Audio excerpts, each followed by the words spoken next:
اللهم صل على محمد وآل محمد.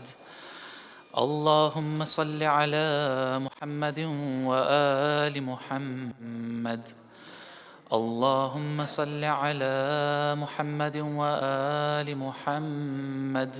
أعوذ بالله من الشيطان اللعين الرجيم. بسم الله الرحمن الرحيم.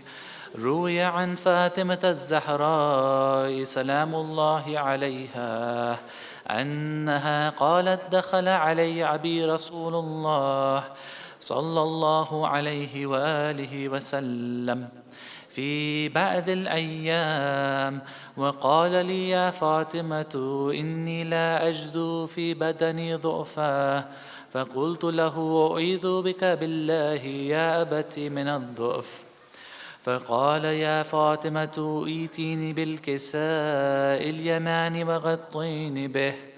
قالت فاطمة سلام الله عليها: فأتيته بالكساء وغطيته به، وسرت أنظر إليه وإذا وجهه يتلألأ نورا كأنه البدر في ليلة تمامه وكماله. قالت فاطمة سلام الله عليها: فما كانت إلا ساعة وإذا بولدي الحسن قد أقبل وقال: السلام عليك يا أمه. فقلت: عليك السلام يا قرة عيني وثمرة فؤادي. فقال لي: يا أمه، إني أشم عندك رائحة طيبة كأنها رائحة جدي رسول الله صلى الله عليه وآله. فقلت: نعم، إن جدك نائما تحت الكساء. فأقبل الحسن نحو الكساء وقال: السلام عليك يا جداه. السلام عليك يا رسول الله. أتأذن لي أن أدخل معك تحت هذا الكساء؟ فقال له: نعم، قد أذنت لك. فدخل الحسن عليه السلام معه تحت الكساء. قالت فاطمة سلام الله عليها: فما كانت إلا ساعة وإذا بولدي الحسين عليه السلام قد أقبل وقال: السلام عليك يا أمه. فقلت: وعليك السلام يا قرة عيني وثمرة فؤادي. فقال: يا أمه، إني أشم عندك رائحة طيبة كأنها رائحة جدي رسول الله صلى الله عليه وآله. فقلت: نعم، إن جدك وأخاك نائمان تحت هذا الكساء. فدنا الحسين عليه السلام نحو الكساء وقال: السلام عليك يا جداه. السلام عليك يا من اختاره الله. أتأذن لي أن أكون معكما تحت هذا الكساء؟ فقال له: نعم، قد أذنت لك يا حسين. فدخل معهما الحسين تحت الكساء. قالت فاطمة عليها السلام: فما كانت إلا ساعة وإذا بأبي الحسن علي عليه السلام قد أقبل. فقال: السلام عليك يا بنت رسول الله. فقلت: وعليك السلام يا أمير المؤمنين. فقال: يا فاطمة، إني أشم عندك رائحة طيبة كأنها رائحة أخي وابن عم رسول الله. فقلت: نعم، ها هو مع ولديك نائما تحت هذا الكساء. فأقبل علي عليه السلام نحو الكساء وقال: السلام عليك يا رسول الله يا من اختاره الله. أتأذن لي أن أدخل معكم تحت هذا الكساء؟ قال نعم قد أذنت لك. فدخل علي معهم تحت الكساء. قالت فاطمة سلام الله عليها، ثم أقبلت نحو الكساء وقلت السلام عليك يا أبتاه، السلام عليك يا رسول الله، أتأذن لي أن أدخل معكم تحت هذا الكساء؟ قال نعم قد أذنت لك. فدخلت معهم تحت الكساء. قالت فاطمة فلما اكتملنا جميعا تحت الكساء قال الله اعلموا أيا ملائكتي وسكان السماوات وعزتي وجلالي، إني ما خلقت السماء مبنية ولا أرضا مدهية ولا قمرا منيرا ولا شمسا مذيعة ولا فلكا يدور ولا بحرا يجري ولا فلكا يسري إلا في محبة هؤلاء الخمسة الذين هم تحت الكساء. فقال جبرائيل عليه السلام يا ربي ومن تحت الكساء؟ قال الله تعالى هم أهل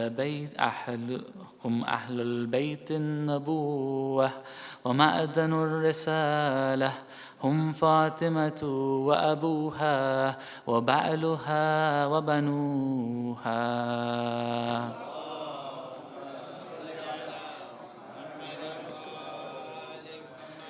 فقال جبرائيل يا ربي أتأذن لي أن أحبط إلى الأرض لأكون معهم سادسا؟ فقال الله تعالى نعم قد أذنت لك. فحبط الأمين جبرائيل وأقبل نحو الكساء. قال السلام عليك يا رسول الله، السلام عليك يا من اختاره الله، إن الله عز وجل يقرأك السلام، يخصك بتهية والإكرام، ويقول لك وعزتي وجلالي إني ما خلقت سماء مبنية ولا أرضا مدهية ولا قمرا منيرا ولا شمسا مضيعة ولا فلكا يدور ولا بحرا يجري ولا فلكا يسري إلا لأجلكم ومحبتكم، وقد أذن لي أن أدخل معكم تحت هذا الكساء. فهل تعذن لي أنت يا رسول الله أن أدخل معكم؟ فقال قد أذنت لك. فدخل جبرائيل معهم تحت الكساء وقال لهم إن الله عز وجل قد أوحى إليكم يقول إنما يريد الله ليذهب عنكم الرجس أهل البيت ويطهركم تطهيرا.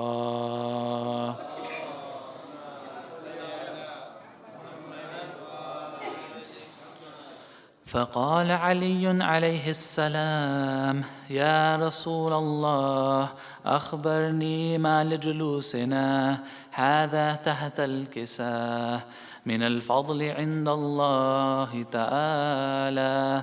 فقال النبي والذي بعثني بالحق نبيه واصطفاني بالرسالة نجيه، ما ذكر خبرنا هذا في محفل من محافل أهل الأرض وفيه جمع من شيعتنا ومحبينا إلا ونزلت عليهم الرحمة وحفت بهم الملائكة واستغفرت لهم إلى أن يتفرقوا. فقال علي إذا والله فزنا وسعدنا، وكذلك شيعتنا فازوا وسعدوا ورب الكعبة. فقال رسول الله والذي بعثني بالحق نبيه واصطفاني بالرسالة نجية. ما ذكر خبرنا هذا في محفل من محافل أهل الأرض، وفيه جمع من شيعتنا وفيهم محموم، إلا وفرج الله حمه، ولا مغموم إلا وكشف الله غمه، ولا طالب حاجة إلا وقضى الله حاجته. فقال علي: إذا والله فزنا وسعدنا، وكذلك شيعتنا فازوا وسعدوا في الدنيا والآخرة. اللهم صل على سورة المباركة الفاتحة.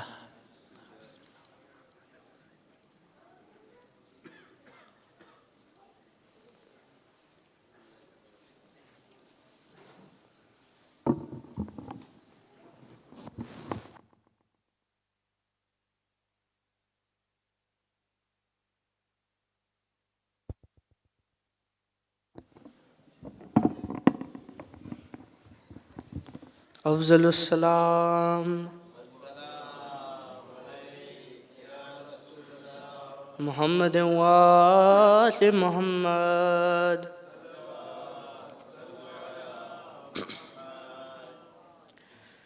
صلوات پڑھو ذکر ہے چت امام کا، نور خدا شاہنشاہ ہے عالی مقام کا۔ یا رب ہمیں توفیق دے مدح امام کا، صدقہ دے ہمیں حضرت صادق کے نام کا۔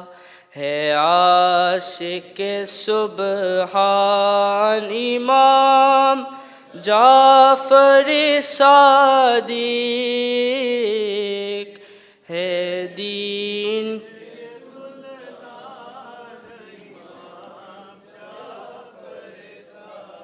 کیا صلی اللہ شان ہے مولا کی ہمارے، اللہ کے پیارے ہیں پیغمبر کے ہے پیارے۔ گر وقت مصیبت میں کوئی حضرت کو پکارے، فی الفور مدد کرتے ہیں زہرا کے دلہارے۔ ہے عاشق سبحان امام جعفر صادق، ہے دین کے سلطان باب المراد آپ ہو، اے کھل کے مقتدا، حاجت روائی کیجئے اے رحمت خدا۔ خالی کوئی حضور کے در سے نہیں پھرا، مقبول بارگاہ ہماری ہو التجا۔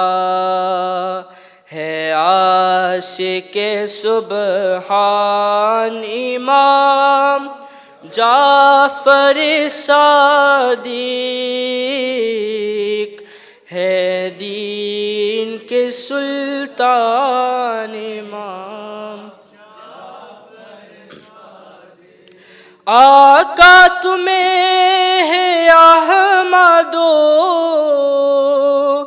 حیدر کا واسطہ، زہرا کا اور صبرو شبیر کا واسطہ، باکر کا اور عابد مزتر کا واسطہ، دکھ درد اور رنج و الم سے کرو رہا، ہے عاشق سبحان امام جعفر صادق ہے دین کے سلطان امام. ہو آپ سخی ابن سخی اے میرے آقا، جو کہے بیمار انہیں جلد ہو شفا،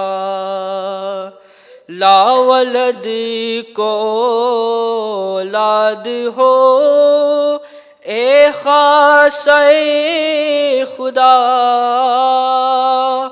ہو شاد دو جہاں میں محب آپ کے صدا، ہے عاشق سبحان امام جعفر صادق ہے دین کے سلطان امام. پروردگار جعفر صادق کا واسطہ، مانگا جو کچھ حضور سے جلد ہو عطا، ہم واسطہ دیتے ہیں تجھے آل ابا کا،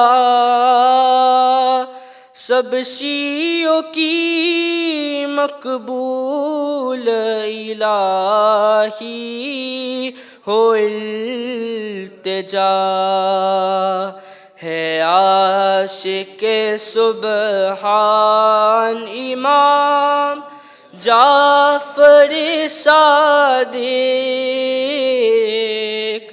ہے دین کے سلطان امام جعفر صادق.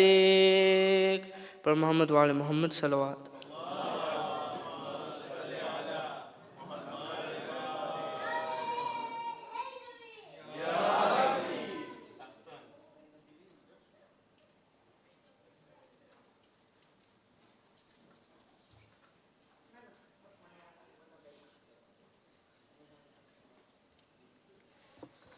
بر محمد وعلی محمد صلوات.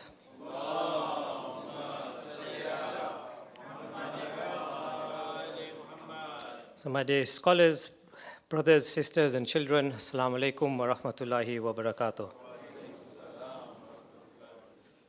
And welcome today to today's Sufro program in honor of our holy sixth Imam, Imam Jafar Sadiq alayhi salam.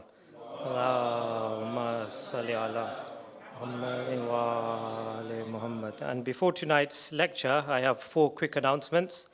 So announcement number 1 is the Leicester burial scheme. So it's just a reminder, payments for the LBS 2023-2024 can now be made. And the renewal fee is £175 for 2 or more people, and the single policy is still at £100 Payments can be made via a bank transfer, which I shared a couple of weeks ago, or you can visit the Treasury desk outside. These are due by the 31st of March. Announcement number 2 is the sponsoring of the Niyaz programs like we had today.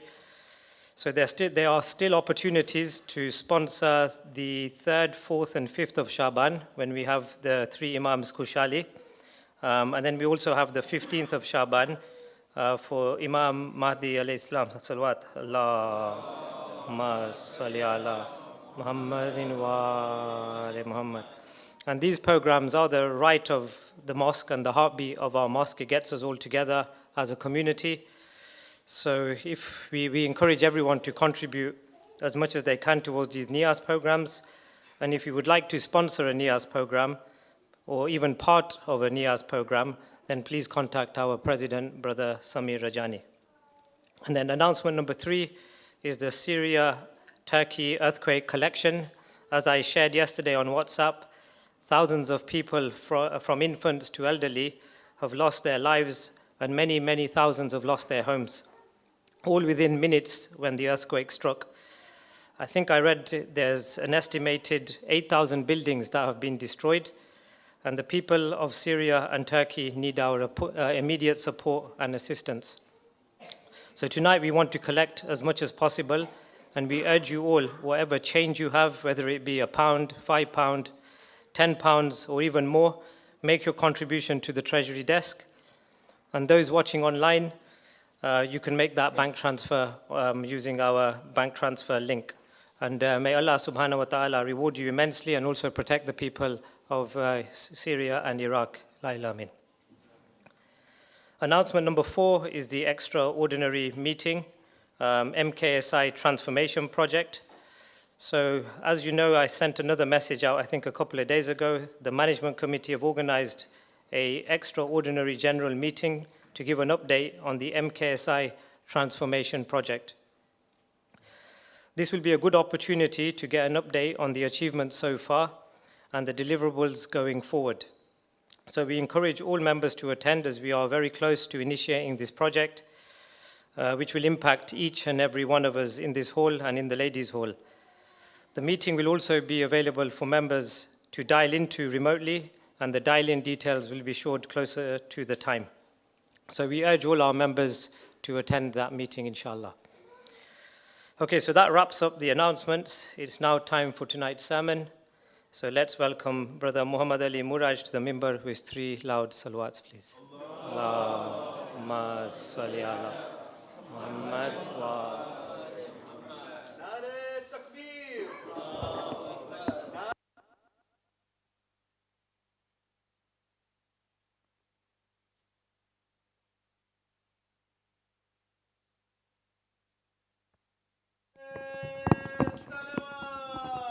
اللهم صل على محمد وآل محمد.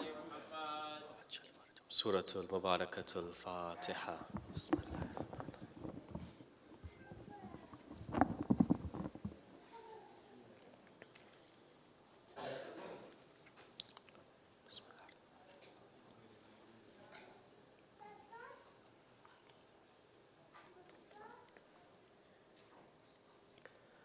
أعوذ بالله من الشيطان اللعين الرجيم. بسم الله الرحمن الرحيم.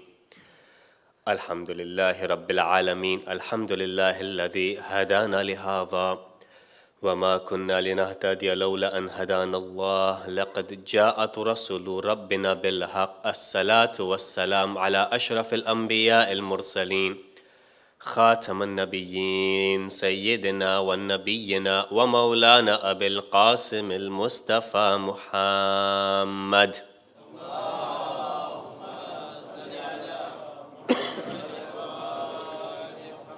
وبآله الطيبين الطاهرين المعصومين المظلومين.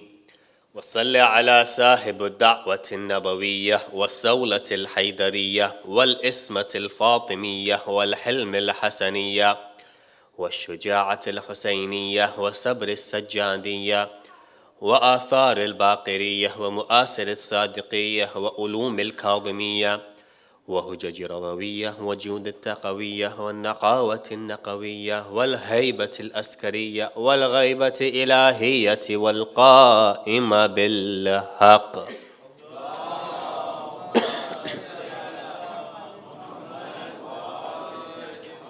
اللهم عجل لوليك الفرج. رب اشرح لي صدري ويسر لي أمري واحلل عقدة من لساني يفقه قولي. أما بعد، فقد قال الله تبارك وتعالى في كتاب الكريم ومحكم كتاب المجيد وقوله الحق. بسم الله الرحمن الرحيم. ويطعمون الطعام على حبه مسكينا ويتيما وأسيرا.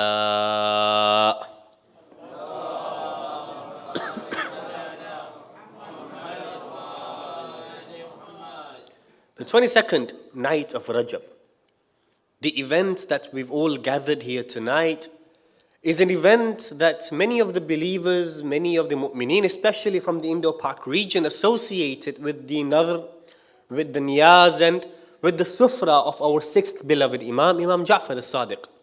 Salawatullahi wa salamuhu alayhi.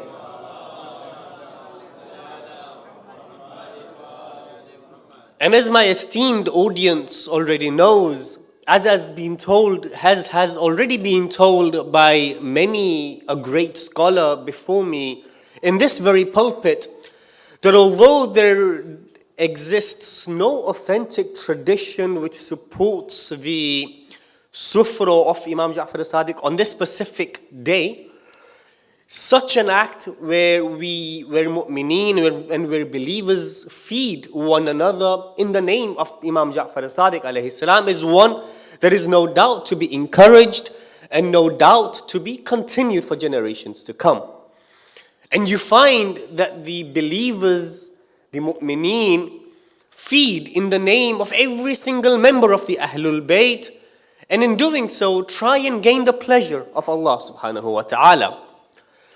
One such sufra, one such nadr, or one such niyaz, a dinner spread that is famous amongst the Ahlul Bayt is the sufra of our second holy Imam also, Imam Husayn alayhi salam. And Imam Husayn alayhi salam's sufra was so vast, was so spread out that every single individual, be it Muslim, be it old, be it poor, be it a traveler, a destitute, would come and find some food and comfort and accommodation at the house and at the dinner spread of Imam Husayn alayhi salam. And on one such occasion, whilst the dinner spread of Imam al-Hasan was spread far and wide and all sorts of delicious food were presented, and although Imam Husayn alayhi salam himself would suffice with barley bread, salt and water like his father, Imam Husayn alayhi salam couldn't help but notice there was an individual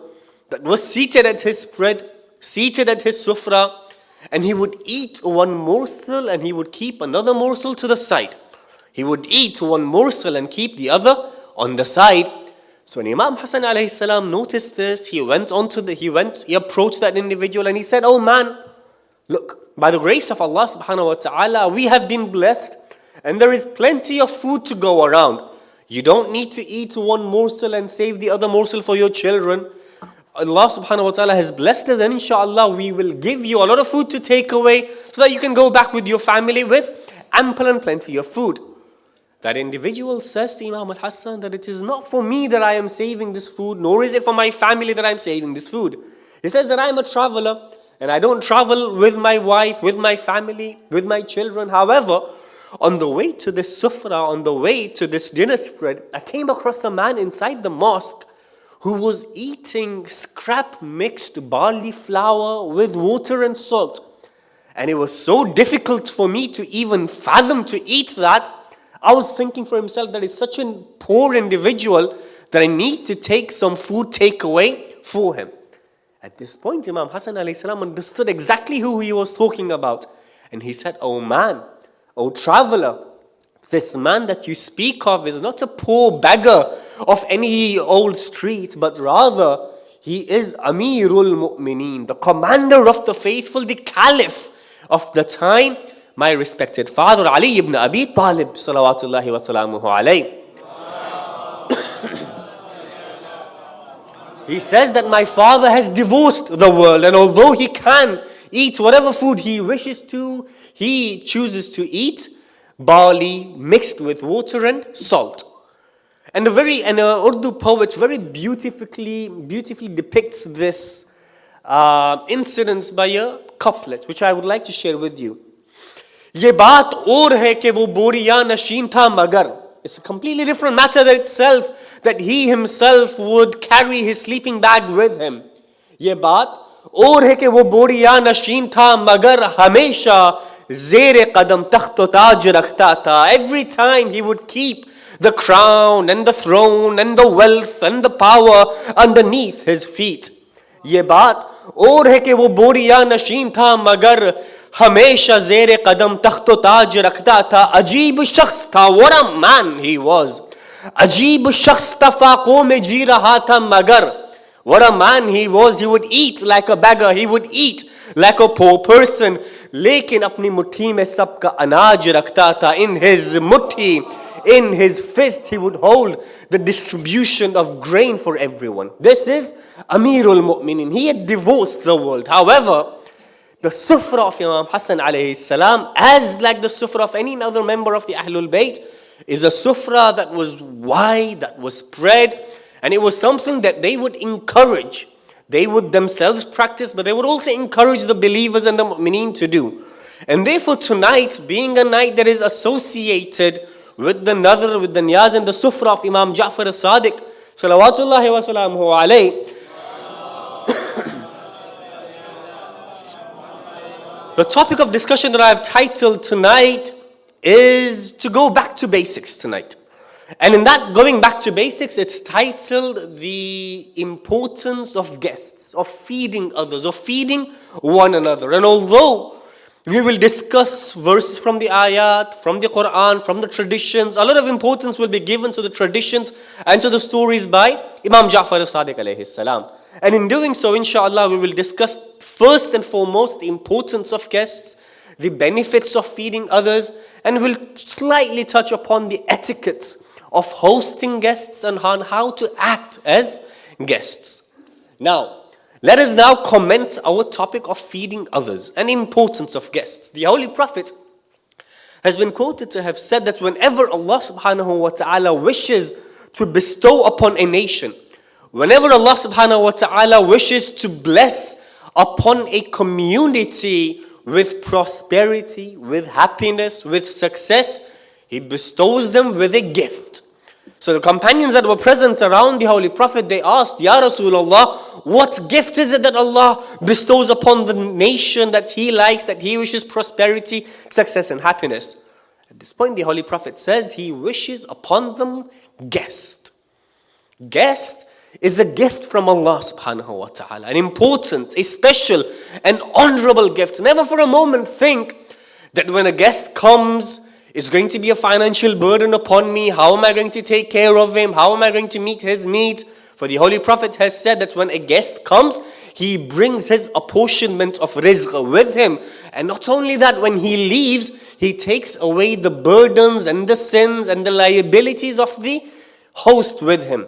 So never for a moment think that if I'm going to host someone, if I'm going to host a community of believers, that it's going to affect my own rizq. Rather, the Holy Prophet says that the guest brings his own sustenance. He brings his own rizq with him.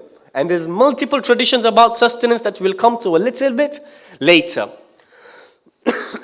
And so, when we discuss about guests, almost always there is a prophet that is always synonymous to the importance of guests. Amirul Mu'mineen has said that one of the first individuals to have hosted guests is none other than Khalilullah, Prophet Ibrahim alayhi salam. In fact, one of the reasons why Ibrahim alayhi salam has received the title of friend of Allah, Khalilullah, is because of his vast generosity and for his ample reason of treating guests and hosting guests. Imam Jafar Sadiq has called him the father of guests. Right? This is Ibrahim alayhi salam. Traditions state, we have in our narrations, that Ibrahim alayhi salam would never eat without the presence of a guest. In fact, every morning he would leave his house, he would go onto the main road, he would strain his eyes, looking far into the horizon, looking where is he able to find a guest. And when he would find a guest, when he would find a traveler, he would persuade him, not taking no for an answer, bring him home and have his lunch or dinner with this guest and treat him with the utmost respect and generosity and benevolence and kindness. However, there came a day that one day Ibrahim alayhi salam went out of his house as it was customary. He strains his eyes looking into the horizon, but unfortunately, he wasn't able to find any traveler that went past that road. Extremely disappointed, dejected, he returns back home. He repeats the following day, the consecutive day. And again, he comes back home, disappointed. On the third day, towards the end of the day, he notices an old man traveling on a camel. Overcome with joy, not taking no for an answer, he persuades this traveler and holds him by his hand and brings him home. And now the traveler, of course, is also happy. Now Ibrahim alayhi salam prepares the most delicious of dishes and the meals in front of him. And as Ibrahim alayhi salam is about to start his meal, he starts with the saying, Bismillahir Rahmanir Rahim. However, he notices that this old man is about to reach for the food without calling the name of Allah subhanahu wa ta'ala. So he says, stop! Are you not going to thank the Lord that has provided you with this food? So the old man said, this is not part of a custom of the religion that I follow. Ibrahim asked, what religion do you follow? He said that I am one of those that follow and worship the fire, and it is not in my custom, it is not in my religion that I start in the name of Allah. Ibrahim alayhi salam said that no. If you are to eat this food in this dinner spread, you have to say Bismillah and you have to start in the name of Allah. You see, Ibrahim alayhi salam's generosity was unparalleled in his time.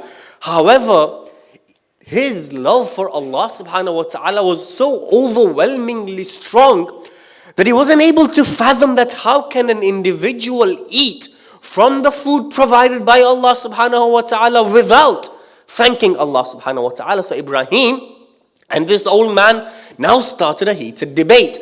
Ibrahim said, look, if you wish to eat from this food, you have to acknowledge Allah subhanahu wa ta'ala. However, the old man said, look, this is not what I'm going to do. However, after a few minutes of heated debate, they reached a compromise. Ibrahim said, fine. How about you perform one sajda for Allah and then we start? Now this old man is thinking to himself, look, this Ibrahim is not going to let me touch this food, let alone eat it, if I'm not going to perform this sajda. So why not just perform a sajda and then we'll be on our merry way. And so he performs this sajda. And as soon as this old man performs the sajda, Ibrahim raises his hand and he looks up to the heavens and says, my Lord, O Allah subhanahu wa ta'ala, my job was to make this old man bow down in front of you. I've done my job. Now the job of instilling your love and the love of your chosen ones in his heart is your job. And the narration states that this sajda hit such a sensitive nerve in this old man's heart that it transformed his entire life. And one of the lessons that we can take from this is, as Imam Jafar Sadiq says, Kunu Zaynan Lana, be a source of ornament for us, not a source of disgrace for us. My role and your role is to present this beautiful religion of Islam, is to present the beautiful personalities of the Ahlul Bayt in front of the general public and in front of the wider audience. And it is Allah's responsibility to then instill His love and the love of His Ahlul Bayt within those hearts. But our responsibility is to ensure that when we talk about the Ahlul Bayt, when we carry ourselves in our workplace, in our education places, that we do so in the best of manners. Now this was one variation of the tradition of the narration of Prophet Ibrahim. Another narration of the same very story is as follows, that Ibrahim again called this old man. However, because this old man wouldn't say Bismillah, Ibrahim said, then that's it, you cannot eat from this food. And this old man had to leave the house of Ibrahim. When this old man left the house of Ibrahim, Jibreel descended and he went to Ibrahim alayhi salam. He says, Allah subhanahu wa ta'ala has been feeding this old disbeliever for 70 years of his life. couldn't you feed him for a single meal? And Ibrahim a.s. became extremely embarrassed, and he goes out and persuades that individual to come back to his house. This was a slightly different variation of the same narration, of the same tradition. And so, this goes to show the Holy Prophet has said that respect every single guest that you have. Feed every single individual that you have, whether they be a believer or whether they be a disbeliever. And we shouldn't discriminate between poor and old, young and rich, different people of different social class, even believers or non-believers. We should extend the generosity of the Ahlul Bayt and of our generosity to all the believers and the non-believers.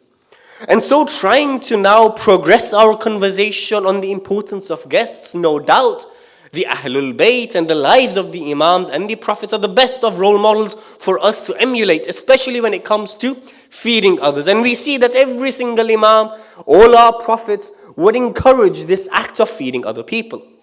For example, once Amir al-Mu'mineen was seen to be weeping. He was seen to be crying, lamenting and grieving. And so a few companions came to him and they said, Ya Amir al-Mu'mineen, what's happened? What's wrong with you? Why is it that you're crying and weeping and wailing? Amir al-Mu'mineen looks at the companion and he says, it's been 7 days that I have not been blessed with a guest. I've not been blessed with someone to come in my house and share a meal with me. And which is why I'm crying. I fear that Allah subhanahu wa ta'ala has disregarded me. Subhanallah. This is Amirul Mu'mineen, Ali ibn Abi Talib. He is fearful that Allah subhanahu wa ta'ala has disregarded him because a guest hasn't come to his house for 7 days. Who are we and who are you? The act of feeding others, like I said, is a gift from Allah subhanahu wa ta'ala, an honorable gift. We should feel special and honored and privileged that we indeed have guests in our house. And for a moment, if we think that actually I haven't had a guest in my house for a week, a month or a year, that I need to question myself, is Allah subhanahu wa ta'ala happy with me? Have I done something so that He has disregarded me? You see, sometimes what happens, we run the opposite way. If someone says, I'm coming to your house, sometimes we run the opposite way so far that we start coming up with excuses. Oh, maybe I'm not available. Oh, maybe I've got this. Maybe I've got that. And sometimes it so happens that we dislike guests. The Holy Prophet has compared the disliking of guests with disliking Allah subhanahu wa ta'ala. He says, those of you from my nation dislike any of the guests that come from Allah subhanahu wa ta'ala, it is the same as he has disliked Allah. And Allah dislikes that individual. This is the importance of guests. Now, like I promised, a lot of our traditions will be about Imam Jafar as-Sadiq. So once, Imam Jafar as-Sadiq was sitting, and his dinner spread again was far and wide. And he himself, again like Imam al-Hasan, like Amir al-Mu'mineen, would suffice himself with barley bread and salt and water. However, to his guests, he would present them with the most beautiful of meat dishes and breads and rice. And on one such occasion, a governor of Mansur and a few other companions and other people were present in his dinner spread. And so they were eating, they had finished the meat, they had finished the bread, and they were about to leave where one of the servants of the Imam comes in with a dish of rice. And so the people, out of embarrassment or trying to kind of be courteous, they said, look, we're full and we'll be on our merry way.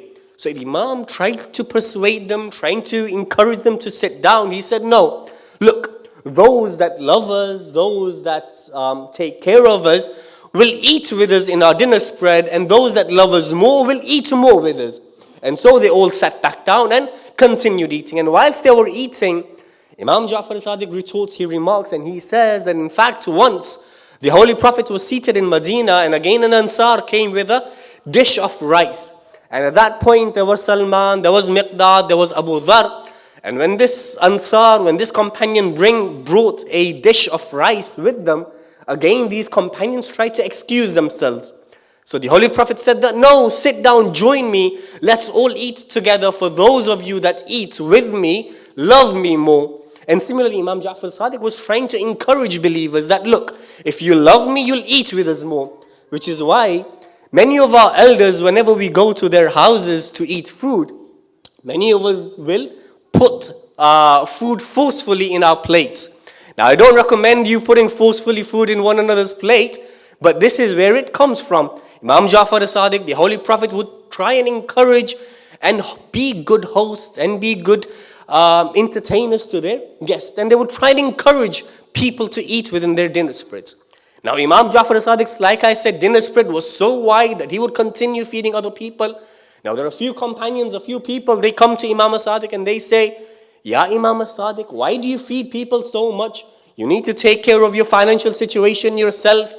You need to take care of your rizq, of your sustenance.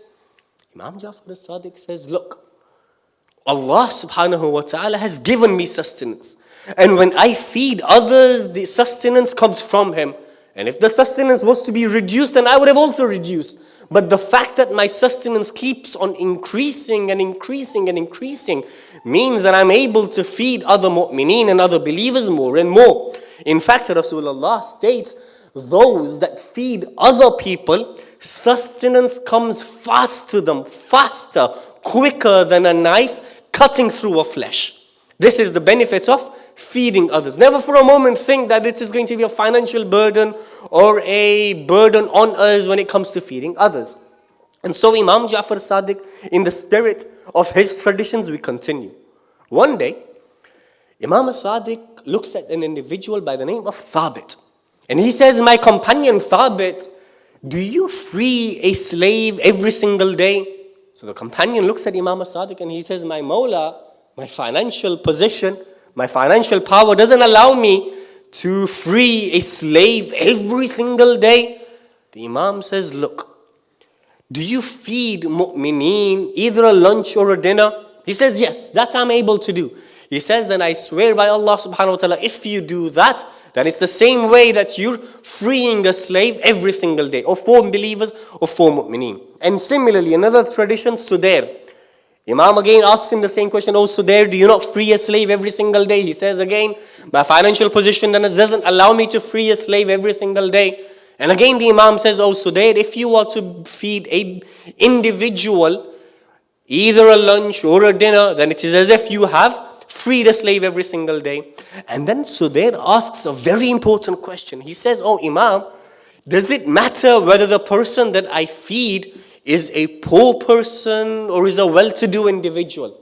The Imam says, no, of course it doesn't matter, because even the well-to-do people long for hospitable guests, long for the generosity that we can show one another. And this goes to show the importance of feeding others extends not only to the poor or destitute or travelers, but also to our wider community of believers. So far we've touched upon the story of Ibrahim alayhi salam, the story of Imam al-Hassan, and the importance of guests specifically through Imam Jafar as-Sadiq. Now, in order to continue with this discussion, as promised, I'd like to touch upon one or two etiquettes of feeding others, one or two etiquettes of hosting guests, and inshallah we will go towards our summary and our conclusion. Salawat ala Muhammad wa ali Muhammad.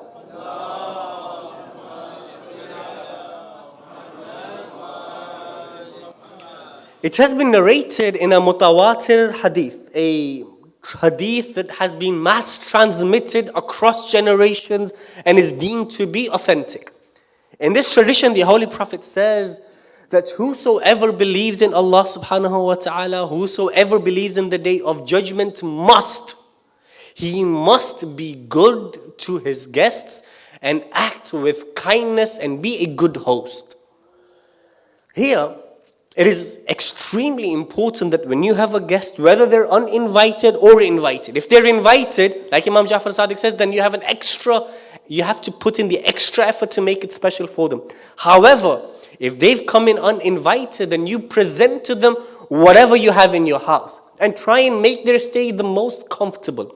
Just like Imam Ali alayhi salam, again, like we started with the story, he would try and entertain his guests in the best possible way possible. Once, there was a father and there was a son that came into the presence of Amirul Mu'mineen as guests. So the Amirul Mu'mineen gave them the best room in the house. He let them rest for a while. When the food time came, he asked for their favorite dishes, ensured that the favorite dishes of the father and son is prepared. When the food was being served, he made sure that he sits right opposite the guests so that he's able to engage with them in conversation. When the food was over, at that point, Qambar, a slave, a servant of Amir al-Mu'mineen, comes with a jug of water and a wash bowl, a wash basin. At that point, Amir al-Mu'mineen takes the jug, takes the bowl from Qambar, and he himself approaches the father. He himself approaches the guest, and he says, please extend your guest. Extend your hand so that I may have the honor and privilege to wash your hand. The father, the guest, got extremely embarrassed. They said, Ya Amir al-Mu'mineen, you are the caliph of the time. You are the imam of the time. How can I extend my hand so that you wash my hand? Amir al-Mu'mineen says, look, treat me as a brother who wishes to serve another brother for the pleasure of Allah subhanahu wa ta'ala. And as imam, I request you to please give me your hand. So that individual, however very reluctantly, gives his hand forward. And Amir al-Mu'mineen very gently and very slowly tries to wash his hand and say, look, don't be haste. Let me enjoy this moment of serving another fellow brother. This is the utmost respect that he would give his guests. When he finished washing the hands of the father, he noticed his son was also there. So he called his son, Muhammad Hanafiya, and he requested, oh son, Muhammad Hanafiya, go and wash the hands of the son of the guest.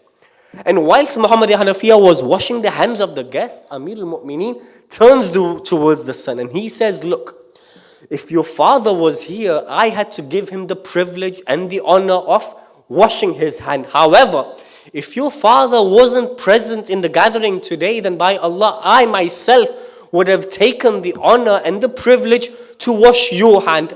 However, because the father and the son are both present in the same sitting, Allah subhanahu wa ta'ala prefers that the father is to get a superior privilege, that the father is to get a better treatment than the son. And because of that, I myself washed the hand of your father and allowed my son Muhammad Hanafiya to wash your hand. Subhanallah, what a beautiful way of teaching respect to parents in such a beautiful way.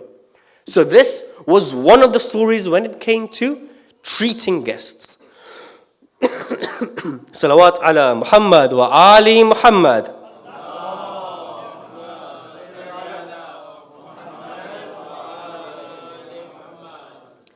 There was a man by the name of Ibn Mas'ud, a scholar of Quran, a scholar of Islamic laws. And he was frequented by another man by the name of Rabi'a bin Hazim. Now this individual, Rabi'a, he would visit Ibn Mas'ud for many years and he would come every day so that he's able to learn something about the Quran, something about fiqh, something about laws from him. However, there was a period of time where this Rabi'a wasn't able to come to the house of Ibn Mas'ud. So the wife of Ibn Mas'ud, she remarks and she asks and inquires from her husband, what's happened to your blind friend that would frequent our house on a daily basis? Is he not feeling well? So Ibn Mas'ud, he tries and racks his memory and he thinks to himself, he says to his wife, I don't have any friend who's blind. Who are you talking about? So the wife gives him a description and he says, no, he's not blind. Rather, he's a companion of mine. He's Rabi'a bin Hazim. So the wife says, what a gentleman he was. For I thought so for so many years, he was a blind man. For whenever I would pass through the room, I would always find his eyes closed. You see, Imam Baqir alayhi salam has said that a good guest is that guest that goes into the house but doesn't look here and there, looks into different rooms, looks into the floors of the house of the owner, looks into the people of the house, looks through the windows and doors. A good guest is that guest that sits wherever the host tells him to and tries to give him the least effort and the least trouble. This is one of the stories. And anyway, tonight being a night, we've just eaten. I've tried to keep this very, very short. And so here we'll try and summarize the topic of discussion, like I said, which we're going to go back to basics, and that was the importance of guests and the importance of feeding others. So tonight, we discussed the importance and how Imam al-Hasan alayhi salam Sufra was so wide and vast. Then we've also discussed the importance of guests through the eyes of Amirul Mu'mineen, through the eyes of Imam Jafar Sadiq, through the eyes of Prophet Ibrahim alayhi salam. And we've also discussed some of the etiquettes that we as guests and as hosts, as entertainers, should try and practice and inculcate. And now trying to go towards a conclusion for tonight. One of the most prolific acts of generosity, of kindness, of courteousness that can be found within the Holy Quran is within the 8th verse of 76th Surah, Surah Al-Insan, Surah Al-Dahr, where the story is as follows.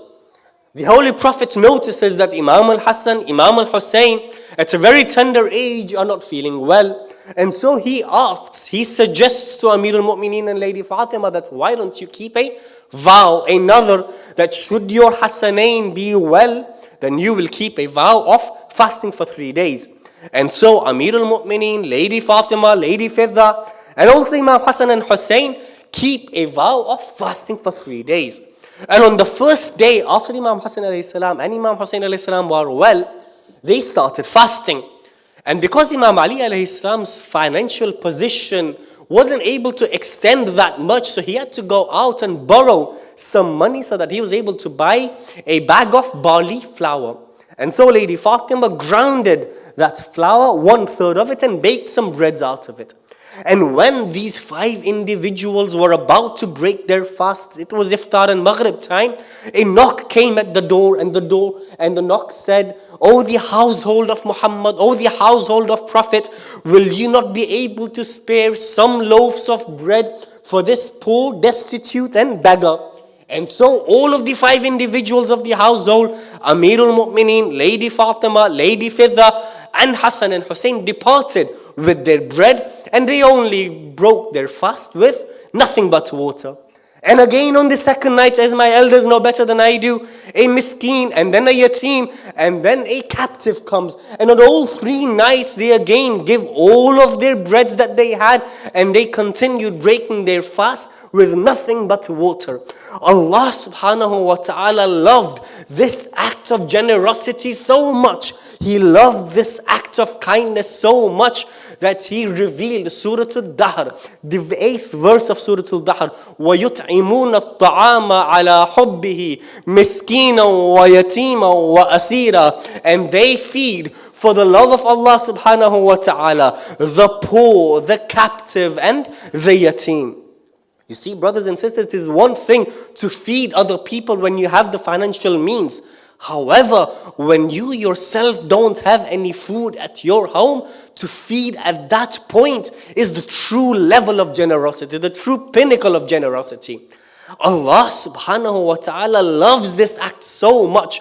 He placed so much barakah, so much blessings, so much bounty in these 15 pieces of bread that not only did they quench the hunger of the yatim, of the asir, of the miskeen 14 centuries ago, but these 15 pieces of bread by Allah continue to quench the hunger and the thirst of the believers up until now, until the day of judgment, for the lovers of Amirul Mu'mineen and his progeny. Imam Ali alayhi salam has said that which you eat yourself gets consumed by your body. However, that which you feed others grows and multiplies. You see, when the lovers of the Ahlul Bayt feed other people, not only is that a nourishment for your soul, but that multiplies, that has barakah, that has blessings, and that continues on growing. And on days like these, on the 22nd of Rajab, and on similar occasions when we feed other mu'mineen, in the niyaz and the sufra of Imam Hassan alayhi salam, in the niyaz of Aba Abdullah, even in the niyaz in the name of Imam Jafar Sadiq alayhi salam, this act should be continued and should be encouraged and inspired so that it continues generation after generation, people after people, and children after children. وآخر الدعوانا أن الحمد لله رب العالمين. We pray to Allah subhanahu wa ta'ala to accept whatever little that we had to offer, to allow us with the blessings so that we're also able to feed the mu'mineen and the believers in the name of every single member of the Ahlul Bayt. And finally, for Allah subhanahu wa ta'ala to hasten the reappearance of the 12th Imam, and when he does come, so that we are also part of his ashab and his ansar. Salawat ala Muhammad wa ali Muhammad.